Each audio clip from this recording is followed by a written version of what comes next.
Halo, balik lagi. Kali ini kita berbicara tentang salah satu switching teknologi yaitu Ether Channel. Let's start.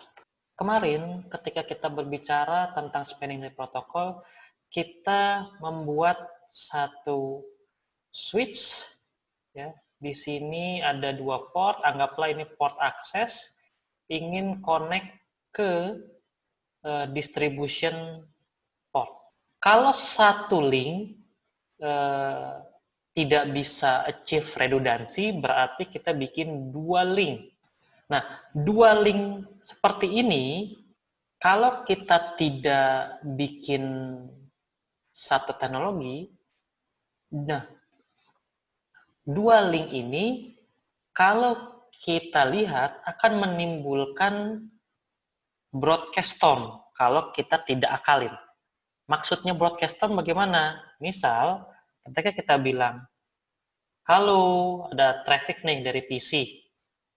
Kita ngomong traffic dari PC, ngobrol anggaplah ini ke server. Nah, trafficnya akan di-broadcast ke switch distribution. Nah, ini juga akan di-broadcast ke distribution. Oke lah, masuk sampai sini dia replay, cuman yang dari sini akan muter lagi ke sini, yang dari port nomor 1, ini port nomor 2 gigabitnya misalnya, itu akan balik lagi ke sini. Jadi dua link ini akan ada broadcast storm. Supaya tidak ada broadcast storm, bagaimana caranya? Kita gabung. Jadi baik switch access maupun switch distribution menganggap ini adalah satu link yang sama. Ya. Tapi satu link ini terdiri dari beberapa kabel, beberapa physical kabel. Teknologi tersebut disebut dengan link aggregation, LAG, atau yang disebut dengan Ether Channel. Ini versinya Cisco.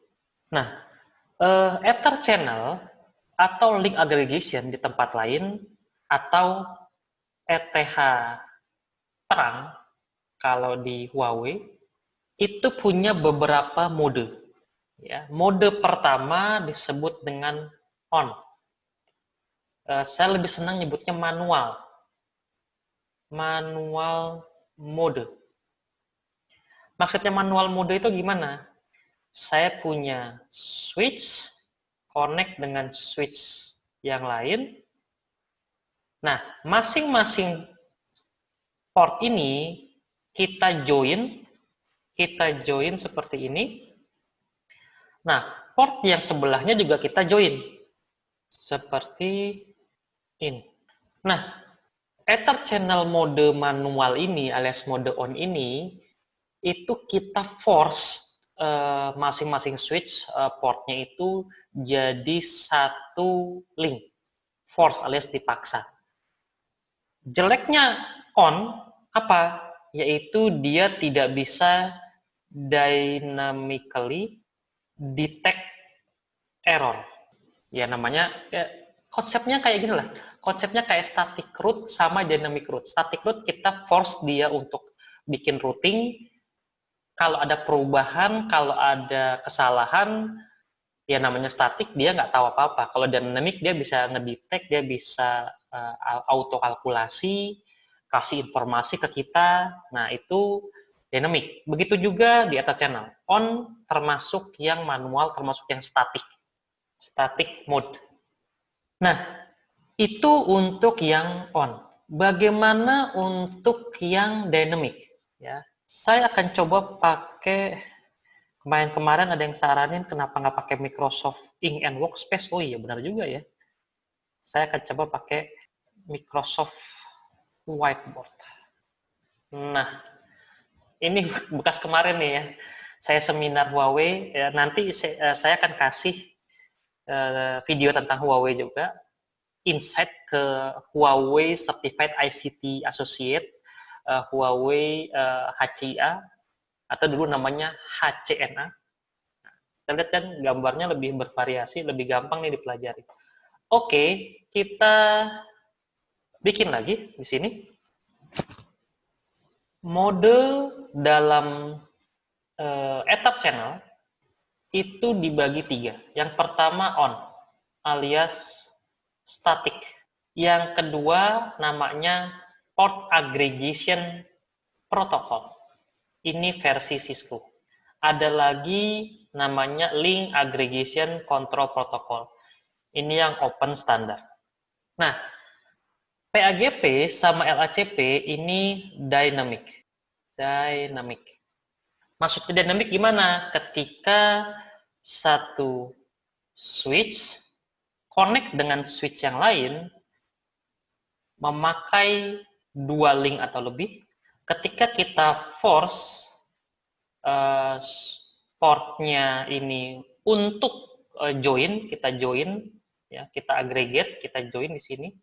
Begitu juga port yang sebelahnya, mereka akan sending LACP paket, PAGP paket untuk probing tetangganya, probing switch sebelahnya.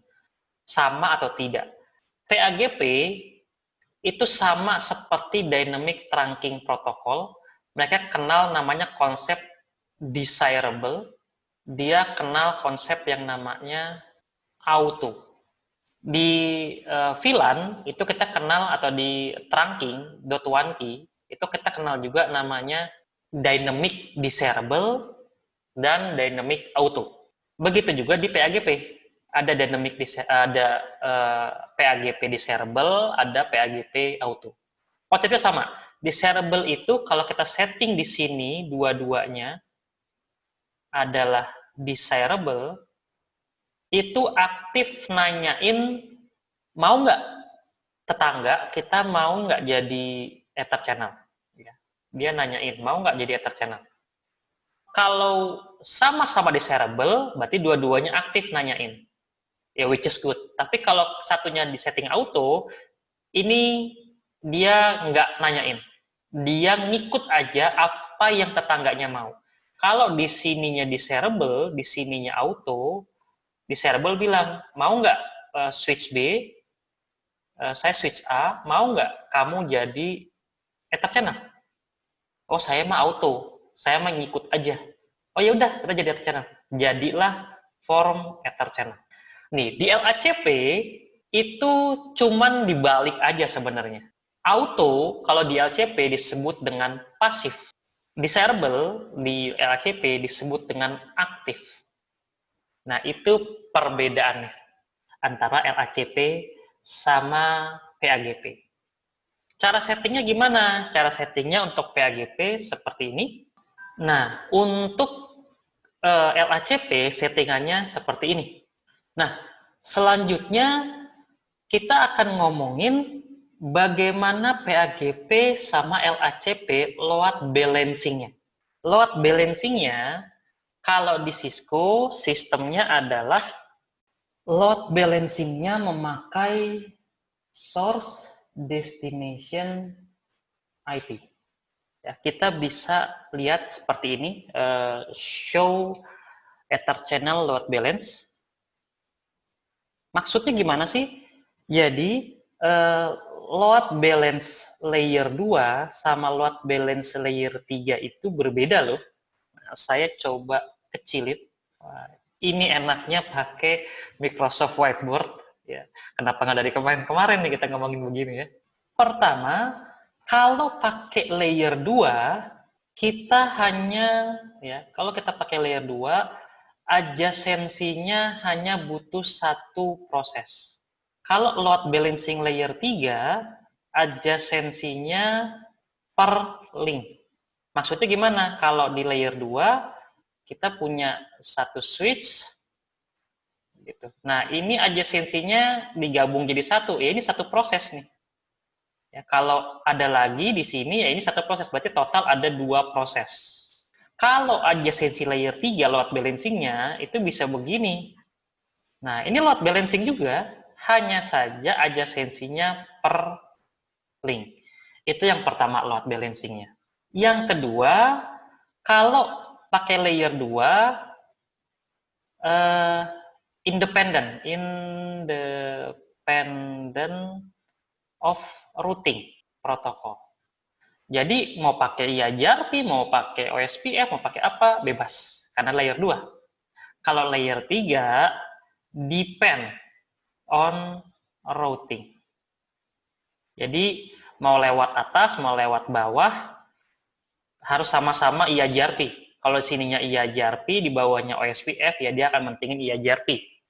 Tapi kenapa kita harus mendifferentiate mana load balancing layer 2 sama layer 3 adalah karena layer 2 itu we really can control load balance. Ya. Kenapa? Karena kalau kita lihat di sini, bisa jadi port pertama itu sekitar 60% loadnya, port kedua itu sekitar 40% loadnya. Kadang-kadang port pertama 70%, kadang-kadang port kedua 30%. Jadi nggak bisa full 50-50. Tapi kalau pakai layer 3 bisa. Nah, itulah sebabnya kita bahas ya. Source destination IP berarti gimana? Berarti kita bikin lagi di sini. Ini ada A1, ada A2. Di sini ada B2, ada B1. Ketika PC A1 mau ke PC B1, dia akan lempar lewat port nomor pertama misalnya. Set. Ya. Dia ngelihat source destination IP. Nah, kalau PC A1 mau connect ke PC B2, dia akan pakai port nomor 2. Port nomor 2. Itu source destination IP. Jadi ini yang paling standar untuk achieve mendekati load balancing. Kita juga bisa pakai source IP saja. Maksudnya source IP aja gimana? Contoh, saya hapus dulu nih. Kalau pakai source IP, selama source-nya sama, dia pakai port yang itu. Misal, kita A1 mau ke B1. Dia akan masuk lewat port 1. Nah, sini. A1 mau ke B2, dia tetap akan lewat port 1. Nah, kalau A2 mau ke B1 dan A2 mau ke B2, dia akan lempar lewat port nomor 2.